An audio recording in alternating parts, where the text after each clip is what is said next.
ये सब होगा बुलेटिन का हिस्सा, लेकिन आगाज में खबर आपको देंगे। पाकिस्तान अमेरिका का अमन में साथ देगा लेकिन किसी जंग में नहीं।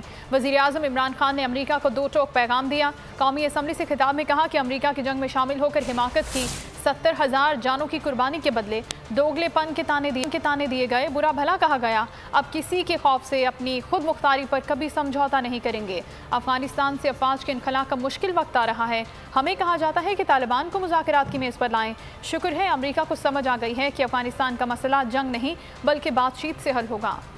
पार्टनर्स इन पीस तो अमेरिका के साथ हो सकते हैं और हमेशा रहेंगे। हम पार्टनर्स इन कॉन्फ्लिक्ट नहीं हो सकते। कभी इस कौम ने किसी के लिए किसी खौफ से हमने अपनी सॉवरेंटी के ऊपर कॉम्प्रोमाइज नहीं करना। जो हमारा और अमेरिका का इस वक्त इंटरेस्ट है वो एक ही अफगानिस्तान है। वो भी शुक्र है इतनी देर के बाद इस नतीजे पे आ गए हैं कि अफगानिस्तान में मिलिट्री सोल्यूशन नहीं है। कभी अफगानिस्तान ने बाहर से इंटरफेरेंस एक्सेप्ट नहीं की, चाहे वो अंग्रेजों का देख लेते हैं 19th सेंचुरी में, चाहे रूसियों का देख लें, सोवियट्स का, और चाहे ये जो इतनी लंबी सारी अमेरिका की तारीख में सबसे बड़ी जंग के बाद वो भी इस नतीजे पे पहुंच गए कि कोई मिलिट्री सोल्यूशन नहीं था। अब हुआ क्या है कि उन्होंने जब फैसला किया कि जी कोई मिलिट्री सोल्यूशन नहीं है, एग्जिट डेट दे दी कि हम जा रहे हैं। अब जब वो जा रहे हैं तो पाकिस्तान को कह रहे हैं कि जी किसी तरह आप उनको टेबल पे ले आओ।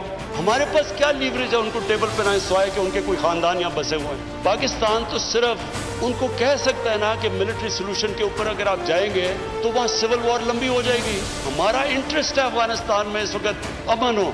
हम आगे इकोनॉमी का सोच रहे हैं, हम सेंट्रल एशिया का सोच रहे हैं, हमारी रीजनल हमारी टाइज हैं ताजिकिस्तान के साथ, उज़्बेकिस्तान के साथ, रेलवे हम बन रहे हैं, हम तो आगे का सोच रहे हैं।